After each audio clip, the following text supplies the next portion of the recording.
હે સ્વામી, ભગવાનના આ અલૌકિક સામર્થ્યની વાત અમારા માટે કલ્પનાનો વિષય નથી. અમે ગુરુ પરંપરામાં અનેક વાર આ સામર્થ્ય જોયું છે, સાંભળ્યું છે, અનુભવ્યું છે.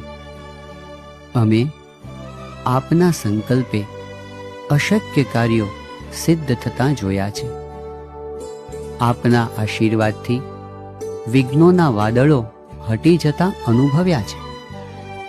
સ્વામી, આપ ભલે હંમેશા આપના સામર્થ્યને છુપાવીને વર્તો, પણ સૌના અંતર કબૂલ કરે છે કે સ્વામીજી તો મહાપ્રતાપી, એનું ધાર્યું થાય.